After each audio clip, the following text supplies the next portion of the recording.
नमस्कार, मैं हूं रविंद्र जैन और आप देखना शुरू कर चुके हैं सबकी खबर। मध्य प्रदेश में पिछले 6 दिन से सिर्फ एक सवाल गूंज रहा है और वो है मध्य प्रदेश का मुख्यमंत्री कौन होगा। अब इस समय जब मैं ये कार्यक्रम बना रहा हूं, आज भी तय नहीं है कि मुख्यमंत्री कौन होगा। लगातार सवाल किए जा रहे हैं, लेकिन इतना तय माना जा रहा है कि मध्य प्रदेश में 5 भारतीय जनता पार्टी के नेता हैं जो आज भी मुख्यमंत्री की दौड़ में शामिल हैं। मैं एक एक करके नाम बताता हूं। सबसे पहला नाम मैं मानता हूं और अब इन्हें रूल आउट नहीं किया जा सकता, इन्हें कमतर नहीं किया जा सकता और मेरी व्यक्तिगत मान्यता है कि ये आज भी मुख्यमंत्री की दौड़ में पहले नंबर पर हो सकते हैं और वो हैं मध्य प्रदेश के मुख्यमंत्री शिवराज सिंह चौहान। शिवराज सिंह चौहान ने परिणाम आने के बाद ही घोषणा कर दी थी कि वे मुख्यमंत्री की रेस में शामिल नहीं हैं। ना उन्होंने पहले कभी मुख्यमंत्री की दावेदारी की, ना वे आज मुख्यमंत्री की दावेदारी कर रहे हैं और ना कभी भविष्य में भी मुख्यमंत्री की दावेदारी करेंगे। और इस घोषणा के साथ ही उन्होंने एक घोषणा और की, वो ये की कि मैं दिल्ली नहीं जा रहा हूँ। और उसके बाद उन्होंने एक दूसरी घोषणा की कि मैंने अब मिशन 29 पर काम चालू कर दिया है। मिशन 29 यानी लोकसभा में पूरी 29 सीटें जीतने का मिशन। और उन्होंने अपना पहला दौरा छिंदवाड़ा का किया, दूसरा श्योपुर का किया, तीसरा राघवगढ़ का किया।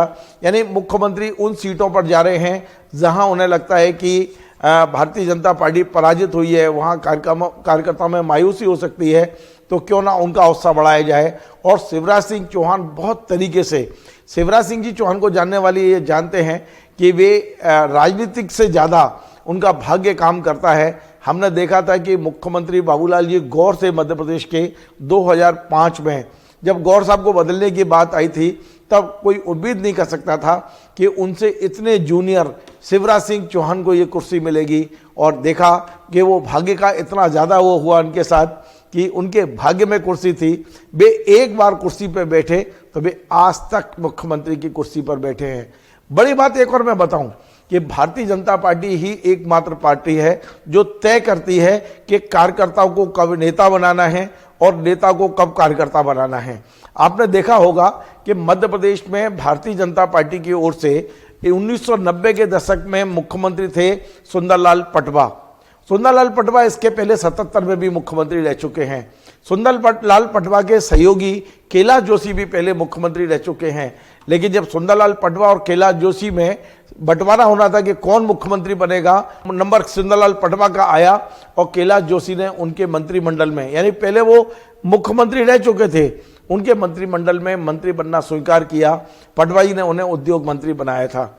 यही परंपरा 2005 में हुई।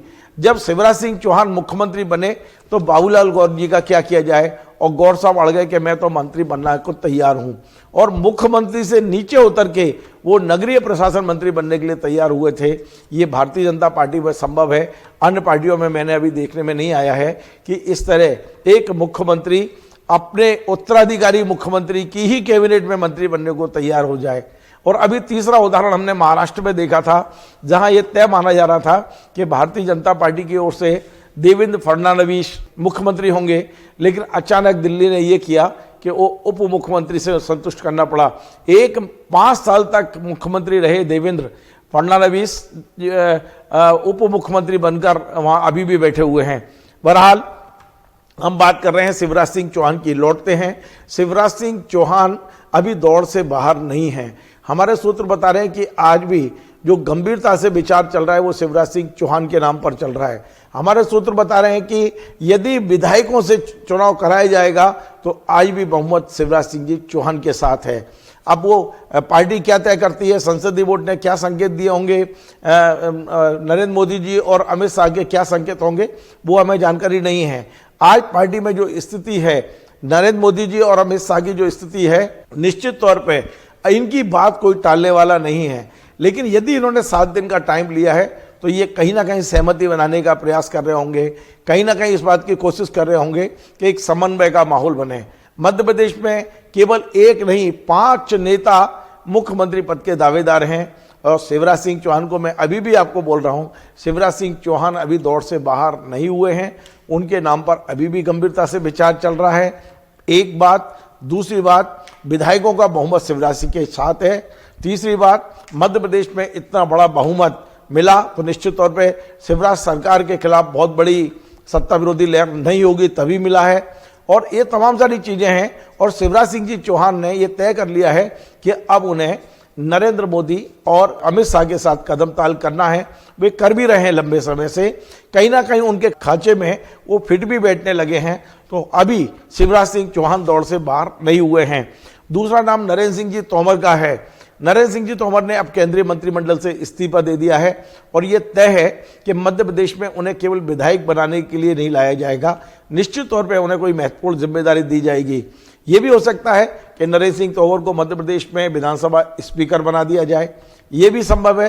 नरेंद्र सिंह तोमर को संगठन की बागडोर दे दी जाए और ये भी संभव है कि नरेंद्र सिंह तोमर को कोई और महत्वपूर्ण जिम्मेदारी दी जाए। पर नरेंद्र सिंह जी तोमर मध्य प्रदेश में महत्वपूर्ण भूमिका में रहेंगे, इतना तय माना जा रहा है। और तीसरा नंबर है कैलाश विजयवर्गीय जी का। कैलाश विजयवर्गीय जी की भूमिका आप समझ लीजिए कि उनके पास अभी नहीं तो कभी नहीं वाला सिद्धांत है। अभी यदि वो मुख्यमंत्री नहीं बन पाए तो आगे बन पाएंगे, इसमें बहुत संदेह है। उम्र भी उनके साथ आप समझ सकते हैं, एक एज फैक्टर भी रहता है। और उन्होंने जिस तरह की बयानबाजी की है, उन्होंने चुनाव से पहले कहा था कि केवल विधायक बनने के लिए वे चुनाव नहीं लड़ रहे हैं, उन्हें महत्वपूर्ण जिम्मेदारी दी जाएगी। तो और निश्चित तौर पे जिस तरह दिल्ली पहुंच के उन्होंने लॉबिंग की, जिस तरह उन्होंने मध्य प्रदेश में बयान दिए हैं परिणाम आने के बाद कि केवल लाडली बहना नहीं, ये प्रधानमंत्री का मैजिक है, ये मोदी मैजिक है, ये तमाम बयान हमने कैलाश विजयवर्गीय जी के सुने हैं। तो कैलाश जी दौड़ में काफ़ी आगे हैं, लेकिन तय नहीं है कि वो मुख्यमंत्री बन पाएंगे। दौड़ में जरूर शामिल हैं। और आपने देखा कि केंद्र में दिल्ली में जब ये सारे नेता पहुंचे और वहाँ इन्होंने लॉबिंग शुरू की, और जब जब ये वहाँ पर केंद्रीय नेतृत्व से मिले तो इन्हें सिर्फ एक शब्द कह के वापस कर दिया गया कि आप लोग सब भोपाल पहुँचिए, फैसला भोपाल होगा। तो हमने देखा कि कैलाश विजयवर्गीय हों, प्रहलाद पटेल हों, गोपाल भार्गव हों, ये तमाम नेता जो लॉबिंग करने दिल्ली गए थे, ये सब वापस आ गए हैं और अब भोपाल में बैठ के ये अपनी या तो कुछ बयान दे रहे हैं या भोपाल में अपने गृह क्षेत्र में अपना समय काट रहे हैं। सबको पता है कि अब ये सोमवार को जो कुछ होना है वो सोमवार को होगा, 11 तारीख को होगा। जो सबसे चर्चा में है, जिसे सबसे मजबूत माना जा रहा है, वो प्रहलाद पटेल जी का है। प्रहलाद पटेल निश्चित तौर पर शिवराज जी, कैलाश जी के समकक्ष नेता हैं, ओबीसी से आते हैं, एक चमकता हुआ चेहरा है। निश्चित तौर पर उनकी संभावना इस समय सबसे ज़्यादा, आप मंत्रालय में चले जाइए, भारतीय जनता पार्टी कार्यालय चले जाइए, पत्रकार मीडिया के किसी भी ग्रुप में बैठ जाइए, हर जगह एक नाम की चर्चा है और वो है प्रहलाद पटेल। प्रहलाद पटेल एक एक बयान बड़ा संभल कर दे रहे हैं, हर कदम बड़ा संभल के उठा रहे हैं।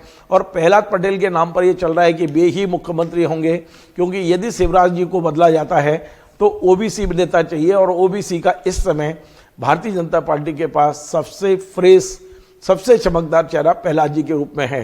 तो प्रहलाद जी बनेंगे नहीं बनेंगे हम नहीं कह सकते। हम आज भी ये मान रहे हैं कि शिवराज जी दौड़ से बाहर नहीं है, कैलाश जी दौड़ से बाहर नहीं है, नरेंद्र सिंह जी दौड़ से बाहर नहीं है, तो प्रहलाद पटेल भी दौड़ से बाहर नहीं है।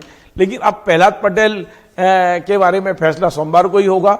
लेकिन निश्चित तौर पर इस समय सबसे ज़्यादा चर्चित नाम प्रहलाद पटेल जी का है। और पांचवा नाम है ज्योतिरादित्य सिंधिया जी का। ज्योतिरादित्य सिंधिया के बारे में ये ग्वालियर चंबल संभाग में बड़ा चर्चित है, क्योंकि वहाँ मीडिया के लोग भी ये कहते रहे, मैं जब पिछले दिनों गया था, कहा था कि मध्य प्रदेश में भारतीय जनता पार्टी को बहुमत मिलता है तो मुख्यमंत्री ज्योतिरादित्य सिंधिया ही होंगे। ज्योतिरादित्य सिंधिया के प्रति सबसे ज़्यादा आकर्षण केंद्रीय नेतृत्व का है। समीकरण कैसे हैं, क्या है, वो बिठाने की कोशिश चल रही होगी, लेकिन नरेंद्र मोदी और अमित शाह का पूरा लाड़ प्यार, पूरा संरक्षण इस समय सिंधिया जी के साथ दिखता है। हमने पहले देखा कि ग्वालियर में जब नरेंद्र मोदी जी सिंधिया स्कूल के कार्यक्रम में आए थे तो उन्होंने ग्वालियर से एक संबंध बनाया था। उन्होंने कहा था कि एक संबंध मेरा ग्वालियर से ये भी हो गया है कि यहाँ के महाराजा यानी कि ज्योतिरादित्य सिंधिया मेरे गुजरात के, मेरे बड़ौदा के दामाद हैं और इस रिश्ते से ग्वालियर में मेरा एक रिश्तेदारी होती है। वो एक मतलब अप्रत्यक्ष रूप से वो सिंधिया जी को अपना दामाद तक बता गए थे। तो आप अंदाज लगाइए कि सिंधिया के प्रति उनका जो दुलार है, उनका जो एक लगाव है, वो कम नहीं आंका जा सकता। सिंधिया को वो मुख्यमंत्री बनाना चाहते हैं, ये पहले भी कई बार बातचीत आई है, लेकिन यहाँ के समीकरण कुछ ऐसे होते हैं जहाँ सिंधिया जी कहीं ना कहीं भाग्य उनका नहीं होगा कि वो पीछे रह जाते हैं। लेकिन इस बार जो 5 नाम है उसमें सिंधिया जी के नाम को भी रूल आउट नहीं किया जा सकता, उन्हें कमतर नहीं आंका जा सकता। एक चमकता हुआ चेहरा है सिंधिया जी। और सबसे बड़ी बात यह है कि सिंधिया जी ने कांग्रेस छोड़ के भारतीय जनता पार्टी में आकर स्वयं को एक दूध में शक्कर की तरह घुलने की कोशिश की है। वो छोटे छोटे कार्यकर्ताओं के घर भी जा रहे हैं, गए भी हैं, संघ में भी उनकी अब स्वीकार्यता बढ़ गई है। और सबसे बड़ी बात है कि आज भी सिंधिया जी जहाँ खड़े होते हैं वहाँ आप भीड़ देखने लायक होती है। आज भी उनका जो आकर्षण है वो कम नहीं हुआ है। तो ज्योतिरादित्य सिंधिया को हम इस दौर से बाहर नहीं मान सकते हैं। फिलहाल ये 5 नेता हैं। अब हमें खबर ये भी आ रही है कि पार्टी आला कमान कोशिश ये कर रहा है कि इन सभी नेताओं को ऐसी जिम्मेदारी दी जाए कि वे सब अपना अपना अपने अपने को महत्वपूर्ण पद भी मिल जाए, महत्व भी समझें अपना, और वो उनको कहीं ना कहीं एडजस्ट किया जाए। एक खबर ये आ रही है कि एक नेता को स्पीकर बनाया जाएगा, वो नरेंद्र सिंह जी भी हो सकते हैं, कैलाश विजयवर्गीय जी भी हो सकते हैं, तो प्रहलाद पटेल भी हो सकते हैं यदि उनके अलावा किसी को बनाया जाता है तो स्पीकर का एक पद है। दूसरा पद यहाँ ये माना जा रहा है कि प्रदेश अध्यक्ष बदले जा सकते हैं, क्योंकि अब उनको 4 साल करीब होने को है बीडी शर्मा को। यद्यपि बीडी शर्मा को भारतीय जनता पार्टी मध्य प्रदेश में हमारे जो मीडिया अध्यक्ष है लोकेंद्र पाराशर जी, बड़ा अच्छा नाम दिया था बड़ा, कि हमारे बीडी शर्मा जी शुभंकर हैं। शुभंकर यानी हम उनको मान सकते हैं कि हमारे गणेश जी हैं, जहां बैठते हैं वहां सब शुभ शुभ होता है। और आपको पता है बीडी शर्मा के प्रदेश अध्यक्ष बनने के बाद मध्य प्रदेश में अचानक सिंधिया जी की एंट्री हुई बीजेपी में, और मध्य प्रदेश में सरकार बन गई थी भारतीय जनता पार्टी की, तो शुभंकर माना जाता है। और अभी तमाम सारे लोग तमाम बातें करते रहे बीडी शर्मा जी को लेकर, नेतृत्व को लेकर, उनकी नेतृत्व क्षमता को लेकर, लेकिन जब परिणाम आए तो सबके मुंह बंद हो गए। बीडी शर्मा की स्वीकार्यता कितनी बढ़ गई आप समझ सकते हैं। तो बीडी शर्मा को भारतीय जनता पार्टी में शुभंकर भी माना जाने लगा है। तो यदि बीडी शर्मा को इनको प्रदेश अध्यक्ष से उनको हटाते हैं तो निश्चित तौर पर केंद्र में जो अभी 3-4 मंत्री पद खाली हुए हैं वहां केंद्र में मंत्री बनाया जा सकता है। और मध्य प्रदेश में इन दोनों नेताओं में से कैलाश विजयवर्गीय, नरेंद्र सिंह तोमर, प्रहलाद पटेल, इनमें से किसी को भी प्रदेश अध्यक्ष की जिम्मेदारी भी मिल सकती है। तो यहाँ स्पीकर का पद खाली है, प्रदेश अध्यक्ष बन सकते हैं, या मुख्यमंत्री हैं और उप मुख्यमंत्री हैं। इस तरह से यहाँ सबको एडजस्ट करने की भी कहानी चल रही है। शिवराज जी के बारे में 2 तरह की चर्चा है। यदि वे मध्य प्रदेश में मुख्यमंत्री बनते हैं तो ठीक, यदि नहीं बनते हैं मुख्यमंत्री तो उन्हें दिल्ली में बड़े सम्मानजनक तरीके से ले जाया जा सकता है।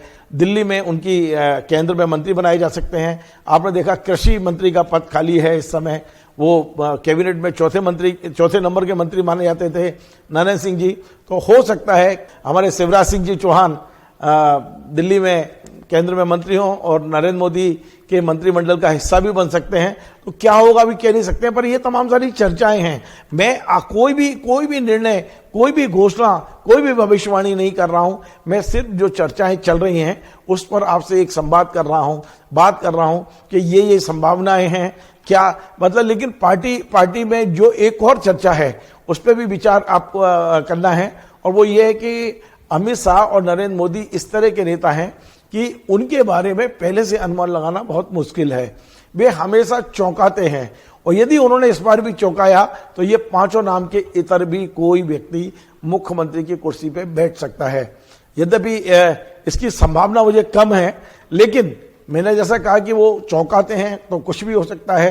तो निश्चित तौर पे मध्य प्रदेश में अब जो पर्यवेक्षक हैं वो सोमवार को ही आएंगे, जैसी खबर आ रही है हमारे पास। सोमवार को शाम 7 बजे के आसपास शायद ये बैठक होगी, और विधायक दल की बैठक में जो नाम आएगा वो संसदीय दल को भेजा जाएगा। वहां से ही अप्रूव होने के बाद औपचारिक घोषणा होगी कि कौन मुख्यमंत्री होगा। हो सकता है सोमवार की शाम तक मुख्यमंत्री तय हो जाए, हो सकता है कि वो 1 आध दिन बाद हो, लेकिन फिलहाल इतना तय है कि शिवराज सिंह जी चौहान को मैं आज भी मुख्यमंत्री की दौड़ से बाहर नहीं मानता हूं।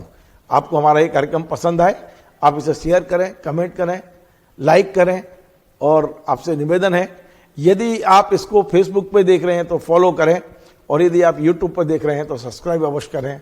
धन्यवाद।